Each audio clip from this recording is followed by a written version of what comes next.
Hey, so I can't sleep, so I figured why not just post the vlog now. Um, so let's see here. I don't remember if I told you guys what I was going to update you on. Um, Clearly, you're getting the microgreens thing. My buddy Daniel and I are doing that business. It's going well. We're not growing a whole lot right now. We're just doing test, bumper crops, if you will. I'm happy about that. See, can't sleep. It's like 4 a.m. Well, I was sleeping and I woke up and just had this like crazy funny idea because my brother texted me something. And it made me think like I should I should expand upon this. Okay, so sometimes with your sibling or your like really close friend, if you hear snorting, it's my dog. Sometimes like someone will say something and it just makes you think of something else because you open your mouth, all of a sudden you have this weird hypothetical going on between you guys. And you just start going over this hypothetical. So, damn, sorry. Wake up. Anyway, I don't know. I'll give you guys an update about what's going on in my life. But first, my brother.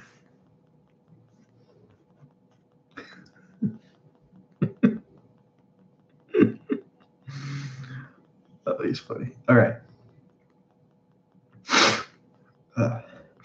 Excuse me. He says, I wonder if artificial intelligence gets out of control terrorist style. The government could stop GPU sales to consumers. If it can function as a technological weapon, they might cock block us from super future gaming. So here's where it got off the handle. I kind of went crazy with this. I said, watch. Bitcoin is an elaborate Chinese hoax. The Chinese government is actually buying up the world's computing power, GPUs, with all the US debt. So, they bought our US debt, and now they're using the interest on the debt to buy GPUs to do Bitcoin mining, but it's not really Bitcoin mining. They're just trying to like have a super duper super network computer that like can take over the world. So I said, in order to be able to control everything like electronic bank accounts, because everybody banks pretty much electronically now, foreign missile systems, foreign to them, so like our missile systems and the price of rice. I know that's like a racist joke, but come on, they eat more rice in the Eastern countries. So meanwhile, they actually invented Bitcoin, but with a human-like robot called the Satoshi Nakamoto secret projecturu number 1. I know, also kind of racist, especially because that's more of a Japanese accent than a Chinese accent. But okay, so if you don't know, Satoshi Nakamoto is the alias name of the person or people, because we don't know who did it, that invented Bitcoin. Amongst other things they invented at that time. But anyway, but the Nakamoto robot ends up hacking into this GPU super network that they built. So like instead of the Chinese taking over the world, now Satoshi Nakamoto is going to take over the world. And then so that he uses the computing power to become Mecha Satoshi, like in the artificial intelligence with it. So like if this was like a movie franchise, this movie would be called Mecha Satoshi, the AI with a vengeance. Just like trying to get back at China for creating him because he hates his existence. So now the US government and the Canadian Mounties have to get together to create a closed loop off the grid project that they codename Gather. It's called Gather. So they're putting together a crack squad of computing commandos comprised of the greatest geeks of YouTube. So like I figured the Canadian Mounties and then the US government / military, because the some of the big names on YouTube for like computer building, like PC building and gaming and stuff, they're up in Canada. So the Mounties, naturally. I'm laughing. The Mounties are furious right now. He said Marvel's going to be so jelly. They're going to be peanut butter and jellyfish sandwiches. And I sent this peanut butter and jellyfish sandwich. Yeah. I put starring Terry Crews as Terry Crews.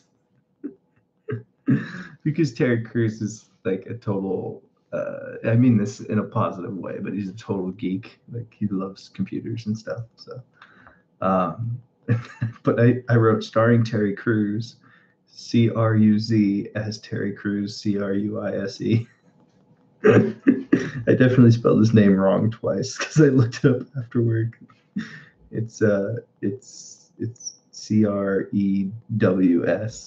So it's pretty stupid. Of course, I had to send a good GIF with that. Good GIF. I'm sure you guys will like that.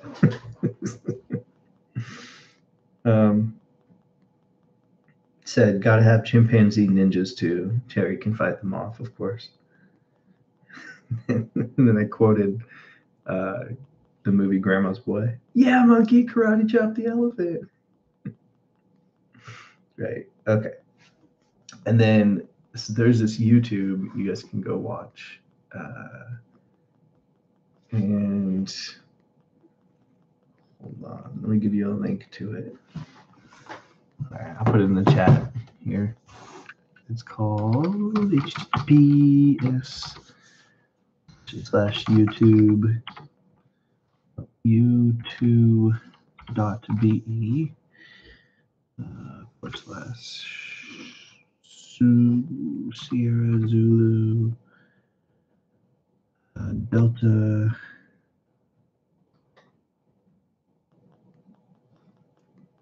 Bravo Kilo Zulu Fiverr Charlie Y H A YOLO. Yeah, there you go. Sorry, I'm really bad at reading things and then copying it while I'm typing. So if you go to the link that I just posted, I'll post it in like the regular comments as well. So you'll have to watch that link to get what I'm about to talk about. But it turns out that, so what I'm about to say has to do with that link. Turns out that Oracle page 182, which is like halfway through that link, or like 2/3 of the way through. So Oracle page 182 never existed. It was a glitch in the time-space continuum that gives away the presence of Mecha Satoshi. Remember Mecha Satoshi? When he travels, so he travels back in time to escape Gather, the group. So he travels back to 1984 in a DeLorean to hide from codename Gather.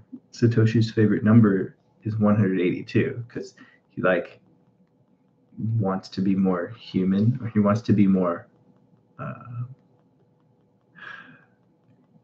not conscious. He wants to be more than just a computer, more than just a robot. So his favorite number is 182. So he like comes up with that, even though he doesn't have a favorite number. He like makes it up, and that's how. And there might be like some backstory behind that too. And that's how Gather finds Satoshi, right? So they're like following the 182s, and so they find him in the year 2009. So they have to travel back in time, but so Satoshi travels back to 1984. But because the technology is limited, he can't quite be an AI. He's like a zip file, basically, of an AI. So he's waiting for it to be opened. And it turns out that in 2009, the Chinese open the zip file, and that's when he gets into their computer system and they help him create his body so that he can tell them to get all the GPUs and start creating Bitcoin. Nah. So, but when he traveled back in time, his zip file got corrupted. So he has this glitch where he loves the number 182. So he leaves the 182s behind. And so it's like this cycle over time. Anyway, so he travels back to 1984, but Gather travels back to 2009 to destroy the zip file. And they have to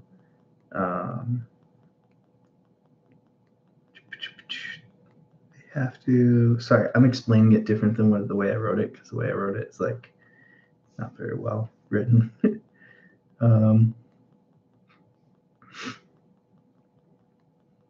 Oh yeah, and like in the present time, Satoshi was like, he's gone into all the networks, and so he wants to create the Terminator future, but happier basically.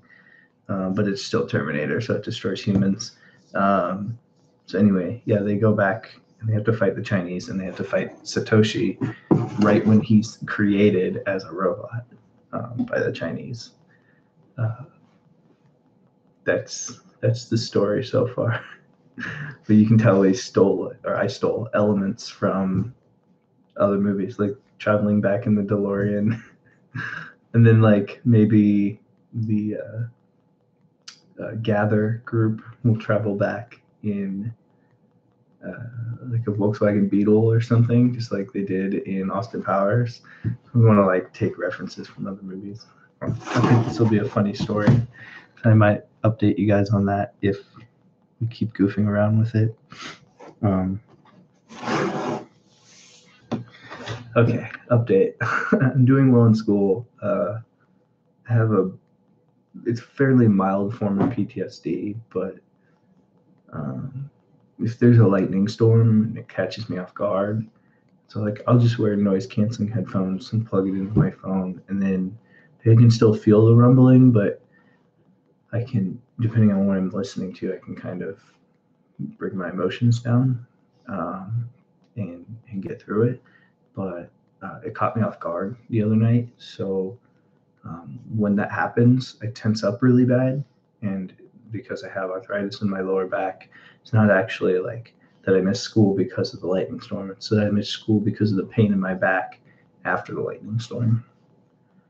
So I got to make up a little bit of homework and a test, but whatever. Other than that, I have all A's in my classes, and I have one quiz that I got a C on. I didn't study, but I'm doing really well. So that's school, and that's good because it's horticulture. It is actually applicable to what I'm doing. You'll start to note some of my terminology might change, might become more scientifically proper, horticulturally proper, if you will. Like in my, I think, last video, I was talking about the fringe of the cotyledons, and then like thing popped up on the screen or in the video that's showed the different parts of the leaf, and then it said the margin, and I like circled it with a red circle and went around it with the mouse. Yeah, it's because I had just studied that but couldn't remember what it was called. So it's a leaf margin, right? Then there's like 20 basic leaf margins, which are like serrated, double serrated, complete, which means smooth basically, lobed, and then a whole bunch of other ones that have lobes, but they're not called lobed. Anyway, yeah, getting into that. It's fine. I guess that's really the big update. Oh, I'll probably be the founding president of the horticultural club at Metro Community College. It's going to be fun. I did a club before. Yeah.